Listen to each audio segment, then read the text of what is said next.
actually learned is that we need to know, is there an El Nino or a La Nina or neutral conditions happening?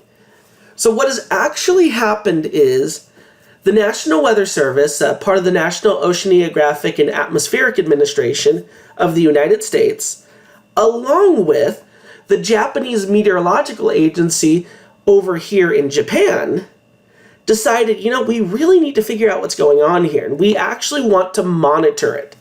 And so what we did together was create a series of buoys called the TAO Triton array of buoys. So the TAO Triton array of buoys. And basically all that it is it's a set of buoys that were set at different coordinates along the equatorial Pacific, and they have just a few key monitoring instruments in them. Typically things such as air temperature, wind direction, wind speed, and sea surface temperature. And so each one of these things then tells us, is the equatorial Pacific in an El Nino, a La Nina, or neutral conditions? Before I move on to the next part of this, though, and show you some of the maps that are a result of this array, I do want to mention one thing that typically confuses people. And that one thing comes from the concept of longitude. So longitude is actually how far east or west you are of a line called the prime meridian. And the prime meridian is a line that goes almost through London over in Europe. Now, with that said, longitude numbers range from 0, which is right on the prime meridian, to 180 on the other side of the world. Well, unfortunately, this 180 degree line happens to go right through almost the middle of the Pacific Ocean. And what this does is this actually splits the Earth up into two hemispheres. Everything over here is what we call the Western Hemisphere. This is all the areas west of the prime meridian. Meanwhile, over here, this is the Eastern Hemisphere. This is everything east of the prime meridian. Now, here's what's confusing about this, though. This map is still as true as every map I've given you in this class. West is still on the left. East is still on the right. And so I think it's very possible, and I'll actually show you an example in a moment, I think it's very possible to see those longitude coordinates and totally confuse yourself. So just say it again, write it down on a piece of paper, get it tattooed on your body if you have to. West is still the left side of the map. East is still the right side of the map. The coordinate changes from Western Hemisphere to Eastern Hemisphere, but that's not because you're going east. It's just because you've now gone so far west that you've actually entered the other hemisphere. That's all that happens there. So here is one of these TAO Triton array buoy data sets. And so here's what it is. Now again, let me just say one more time. This is still the western half of the Pacific over here. West is still on the left.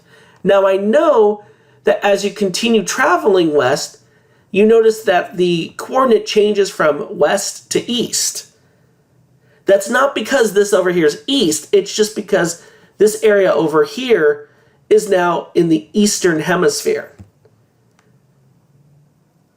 It's in the Eastern Hemisphere now, but it's still on the western side of the Pacific Ocean. So I know that that could be confusing, and I just don't stress as much about these numbers other than the fact that they are a coordinate system. Just know west is still on the left, east is still on the right. That will always be true in this class. Okay, now with that said, let me actually tell you what's going on in these two maps. So the first map up here, this first panel, has three very important pieces of information. The first thing it has is the monthly mean temperature at different locations of the ocean. So what you see here, monthly data November 2015 and means, That means these were the average temperatures for that particular month. These were the average temperatures for November 2015. And just like any other temperature map that you've seen, the darker the red, the warmer the temperature. The greens and blues represent colder temperatures. And so this top panel is just telling you what the current observed temperatures are, the mean observed temperatures for that given month. These alone can't tell you if you're in an El Nino or a La Nina. Unfortunately, they can't tell you. The other thing that they do tell you, though, is what direction the trade winds are blowing. So these wind arrows actually represent the direction and the speed of the wind. The direction is simply where the arrow is pointing, and the speed is how long the arrow is. And if you notice, for the most part, the winds here in the eastern half of the Pacific are very strongly blowing from southeast to northwest. And then over here in the central part of the Pacific, you notice that the winds become very light. They become very light over here. Okay, so that's everything you need to know about this top panel. This alone cannot diagnose an El Nino or a La Nina. What can, however, is what are called anomalies. So an anomaly is simply a difference from the average, a difference from what's normal. So think about it like this. Let's say I were to give a test and the average score was 80%.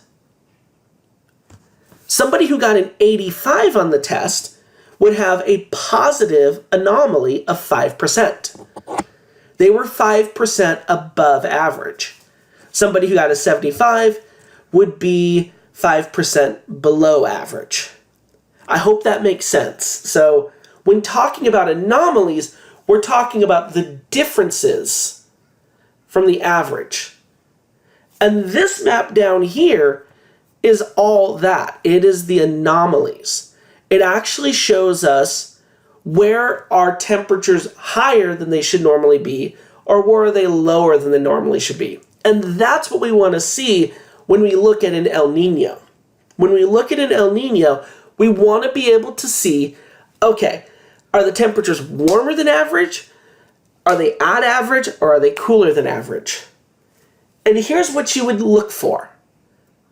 Just like with regular observed temperatures, warm anomalies are going to be shown in darker oranges and reds. Cold anomalies are going to be shown in darker blues and purples. And then pretty neutral anomalies, meaning like near zero, are going to be shown in green. All right, so let me actually help dissect this map real quick. One mistake that a lot of students make is they identify, so you'll be guaranteed given a question of what were the highest anomalies. And a lot of students will find the largest value of these ISO lines, these isotherm lines, and they'll say, oh, well, that's the largest value, so that's the largest anomaly. But remember, an ISO line actually divides areas of higher temperature anomalies from areas of lower temperature anomalies. Here's what that means. This right here, this is the largest isotherm, and it represents a 3-degree temperature anomaly. But remember, everything on one side of it, particularly on the outside of it, actually has anomalies less than 3, and everything on the inside of it has anomalies greater than 3. So when you're actually taking a look at these maps, be very, very careful to not say, oh, well, the highest number is 3, therefore the highest anomaly is 3. Nope. If it looks like a bullseye, whatever is inside the bullseye is higher than 3. It's higher than 3. Now, one of the things I should mention, you don't see an additional 3.5 anomaly in here. So guess what? That means that these anomalies are between 3 and 3.5. They're between 3 and 3.5. And these are all positive anomalies. Now you may also be asked, where are negative anomalies? A negative anomaly map would simply look like this, but instead of the yellows and oranges and reds, you would see more greens, blues, and purples. But it would be the same idea.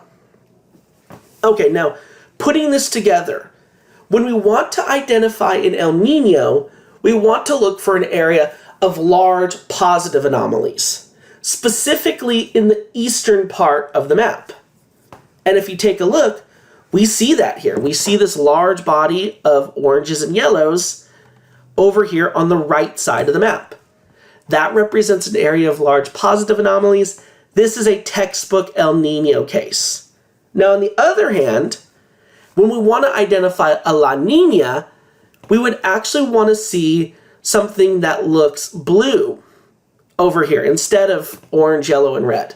We would want to see negative anomalies. And those negative anomalies would then indicate, okay, we're in a La Nina right now. The last thing on this map are these arrows. These are what are called wind anomalies. Basically, all that these represent is how abnormal are the winds. And, are they weaker, stronger, in what direction? And if you notice, the wind anomalies themselves are primarily directed to the east, and they're relatively strong. Whereas over here in the eastern half of the Pacific, the anomalies are very weak. This represents relatively normal wind flow, whereas over here, relatively strong wind flow. Relatively strong anomalies, relatively abnormal wind flow. And that's pretty much all you need to know for this assignment. So, again, make sure that you keep an eye out for the largest number in that bullseye. That's not the largest anomaly. What's inside is the largest anomaly. And also remember, negative anomalies are large too. The larger the number, the larger the anomaly. So a -3 anomaly is larger than a -2 anomaly. So that's everything you need to know for this lab. And if you have any questions, comments, concerns, threats, or anything like that that you want to send my way, please feel free to drop me a line. I am here to help, so please don't hesitate to reach out. And I look forward to hearing from you, and best wishes as you uncover the beauty of El Nino.